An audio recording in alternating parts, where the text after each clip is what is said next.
আদিবাসী হিসেবে সাংবিধানিক স্বীকৃতি না পাওয়ায় হতাশ পাহাড়ের আদিবাসীরা। তারা মনে করেন পার্বত্য চুক্তির পূর্ণাঙ্গ বাস্তবায়ন সহ আদিবাসী হিসেবে স্বীকৃতি দিলে পাহাড়ে স্থায়ী শান্তি ফিরে আসবে। তাই দ্রুত পার্বত্য চুক্তির পূর্ণাঙ্গ বাস্তবায়ন সহ সাংবিধানিক স্বীকৃতির দাবি জানান পাহাড়ের আদিবাসীরা। রূপায়ণ তালুকদারের প্রতিবেদন। বছর ঘুরে আবারও এসেছে আন্তর্জাতিক আদিবাসী দিবস। প্রতি বছর এই দিনে আদিবাসী হিসেবে সাংবিধানিক স্বীকৃতির দাবি জোরালো হয়, কিন্তু দাবি পূরণ হয় না। খাগড়াছড়ির উল্লেখযোগ্য আদিবাসীর মধ্যে রয়েছে চাকমা, মারমা এবং ত্রিপুরা। তারা জানান এখানকার আদিবাসীদের সবচেয়ে বড় সমস্যার নাম ভূমি। বিগত সরকারের কেউ তাদের কথা দিয়ে কথা রাখেনি। 1997 সালে পার্বত্য চুক্তি হয়েছিল।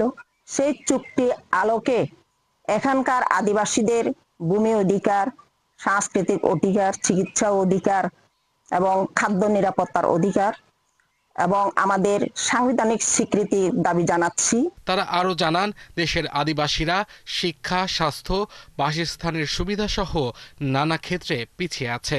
সামাজিক নানা খাতে বাংলাদেশে অগ্রগতি হলেও আদিবাসীদের মধ্যে তা খুব একটা দৃশ্যমান নয়। পার্বত্য চুক্তির পূর্ণাঙ্গ বাস্তবায়ন সহ আদিবাসী হিসেবে স্বীকৃতি দিলে পাহাড়ে স্থায়ী শান্তি ফিরে আসবে।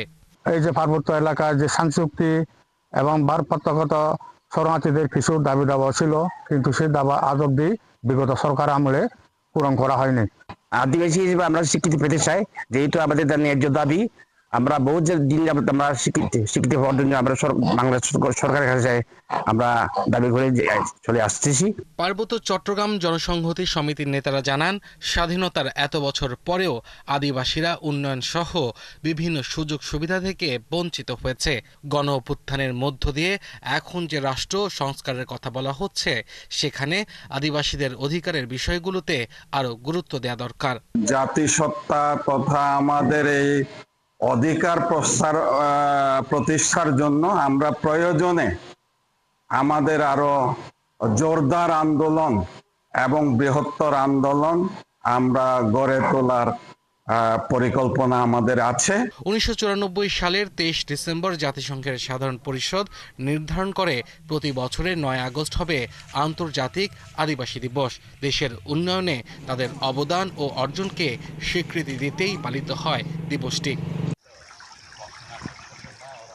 আব্দুল্লাল মামুন, 71। দর্শক, আদিবাসী দিবসকে ঘিরে খাগড়াছড়িতে আজ বিভিন্ন কর্মসূচি রয়েছে। এ নিয়ে আরও জানাতে আমাদের সাথে এই মুহূর্তে যুক্ত হচ্ছেন সহকর্মী রূপায়ণ তালুকদার। রূপায়ণ, আজ সারাদিন কি কি কর্মসূচি থাকবে? পাহাড়ের বাসিন্দাদের চাওয়া পাওয়াগুলো জানাবেন। লেনিয়া, আপনি যেমনটি বলছিলেন, আজ আন্তর্জাতিক আদিবাসী দিবস। প্রত্যেক বছর এই দিবসটি পাহাড়ের আদিবাসীরা পালন করে থাকেন বিভিন্ন জাঁকজমকপূর্ণভাবে, কিন্তু বিগত কয়েক বছর যাবৎ তারা এই দিবসটি বিগত সরকারের সময় জাঁকজমকপূর্ণভাবে পালন করতে পারেনি। তো এই বিষয়টা নিয়ে আদিবাসী ইস্যু নিয়ে আমি এখানকার যারা আদিবাসী হিসেবে দাবি করেন তাদের সাথে আমি কথা বলেছি। তারা খুবই হতাশা প্রকাশ করেছেন, যেহেতু একদিকে আদিবাসী হিসেবে তাদের কোনো সাংবিধানিক স্বীকৃতি নেই, আর অন্যদিকে দীর্ঘ বছর পরেও পার্বত্য শান্তি চুক্তির কোনো পূর্ণাঙ্গ বাস্তবায়ন হয়নি। তো এখানকার আদিবাসীরা মনে করেন তাদেরকে যদি সাংবিধানিকভাবে স্বীকৃতি দেওয়া হয় এবং শান্তি চুক্তির পূর্ণাঙ্গ বাস্তবায়ন হয়, পাহাড়ের যে আদিবাসীরা আছেন তাদেরকে যদি ভূমি অধিকার দেওয়া হয়, সব যারা পিছিয়ে আছেন তারা মনে করেন পাহাড়ি স্থায়ী শান্তি ফিরে আসবে। আর নীলিনিয়া, যে বিষয়টি বলছিলেন, আজকে এখানকার যারা আদিবাসী হিসেবে স্বীকৃতি পেতেছেন তারা আদিবাসী দিবসটা পালন করবেন। মূলত বাংলাদেশ আদিবাসী ফোরাম খাগড়াছড়ি শাখা সকাল 10টায় ইয়ংদা বৌদ্ধবিহার থেকে একটি র্যালি শুরু করে 27 করে একই জায়গায় এসে সমাবেশ করবেন।